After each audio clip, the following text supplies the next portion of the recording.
What's going on, guys? Todd Holland here. Welcome to another episode of Todd in the Car, doubling as Market Monday because I like to do things twice, or once and say I did them twice. That's more accurate, right? Today we're going to talk about sushi. Yes, we are going to talk about something besides marketing for a while, and I will get back to how this relates to the rest of this course. By the end of this, you'll see, but moving forward, we're just going to be talking about sushi.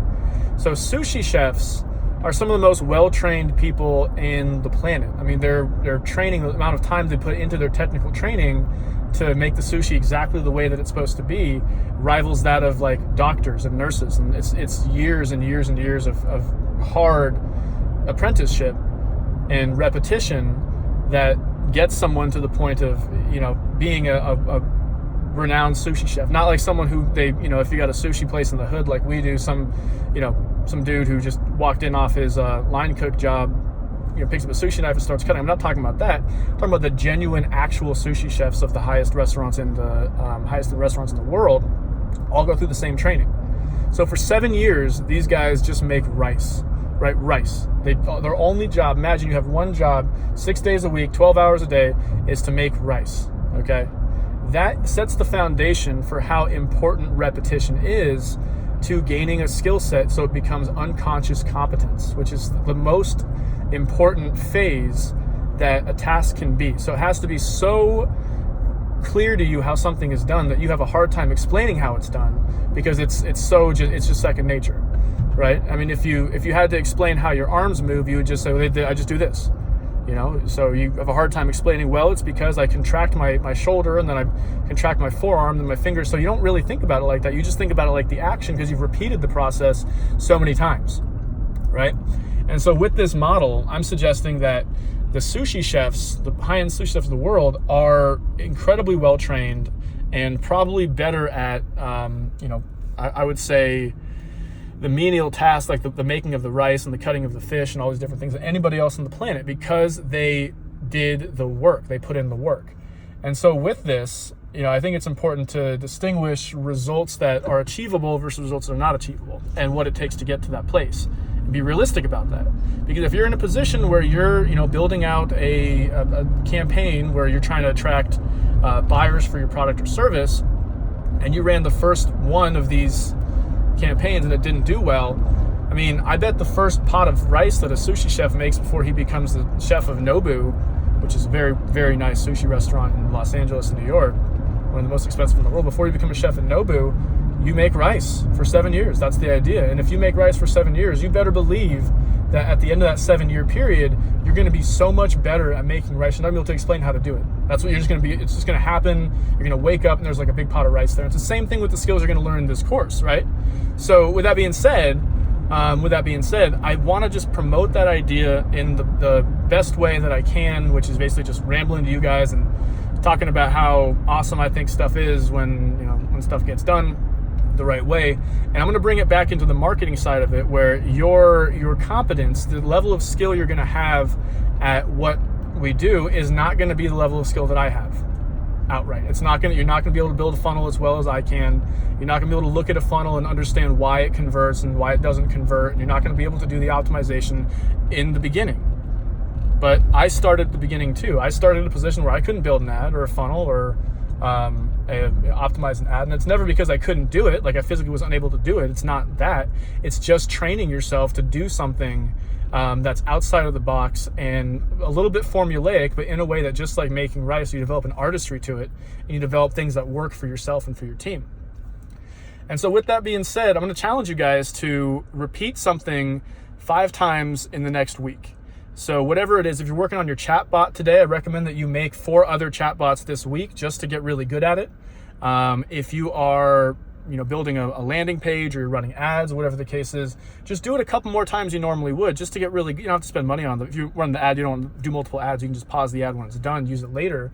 But just run 4 or 5 different ads for yourself. Get creative with the copy. Get creative with the process within a defined constraint, which is going to be the fact that you're running, ads. Like, so you get creative as much as you can when doing something innately uncreative, which is, kind of like monotonous thing or whatever the case is. You develop this strategy where everything that you touch from that point on is absolute gold, because you've done it so many times that you're just not going to drop the ball, and you're going to understand before you even launch things where things will fail and where things will succeed, and be able to detect that and grab onto and implement that as kind of in real time, frankly. So as you are building these things, you're going to know how well it's going to do just by looking at it. And so with that being said, if you know what looks bad, you also by definition know what looks good. So you'll run what looks good in your market, what's worked in the past, just by looking at your past work and seeing what's worked and what's not worked. So it's very powerful. I recommend utilizing the strategies and the techniques discussed in everything you do, not just not just the marketing side, or if you're in your business, if you're running a new solar wing in a certain market and you're learning the new rebates or whatever the case may be, still, even though it's difficult and even though it's mentally challenging and monotonous and tedious, just do a couple more. You do a couple more, and you've got yourself at that point something of a masterpiece, right? I mean, every great work that an artist creates wasn't just that great work. It wasn't like Led Zeppelin thought of Stairway to Heaven. They thought of the guitar riff. They thought of what it's supposed to sound like in terms of the musicality of it. They probably thought of the words at a different time. Probably thought of the idea of the song. Same thing with movies, right? So a movie is just a story that somebody tells, but that story is a compilation of every story they've told from that point on. You are the sum of your experiences on this planet. So with that being said, you've got several forms of art, and even formulaic art, which is in terms of movies, it's the Avengers of the movie world, which is basically, it's a formula they follow. It's not complicated. It's not like earth-shattering. It's just cool and fun to watch, kind of a thing. So you develop a formula for your art, and then you implement that formula. And then when you have the formula of what do I do to get this thing, what's my sales process? What's my intake process? When the lead comes in, what do I do? When I have to do cold call lead, what do I do? And so you get to that point where everything you do has a formula. There's a structure and a formula to everything that you're doing. And when that's the case, you become very, very powerful in what you want to accomplish, because you're now working on something that's established. It's so much easier to edit an existing document than it is to write a brand new one. And that's just across the board true for anything that's there. It's easier to criticize than it is to create. I mean, always. That's the way it is. But if you criticize yourself, then you're essentially criticizing the capacity at which you create things.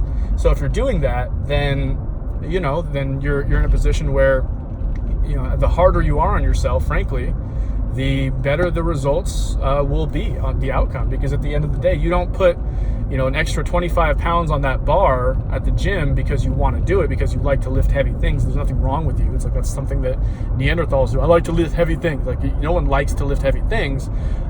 They like the result that comes from it. They like to be stronger. They like to do these things that make them in their mind more able to do the things that they want to do outside of that. And you have to look at your business the same exact way, right? Where you're basically creating this structure, this formula, this checklist of everything you have to do in your company, and you're training people to take over that part of your responsibility for you, so that you can focus on refining that checklist, seeing what works, seeing what doesn't work, and righting the ship when something goes wrong. Because I'll tell you what, you're not going to be able to right a ship if you're down in the gallows of that ship, dealing with the oars and all that shit. You're not going to get to where you want to be. It's as simple as that. It's So with that being said, guys, just think of the sushi example. Think of the unconscious competence needed to really meet your goals, and just think about life as a giant sushi restaurant, and you're the chef. So dinner's up. Take care, guys. Appreciate it.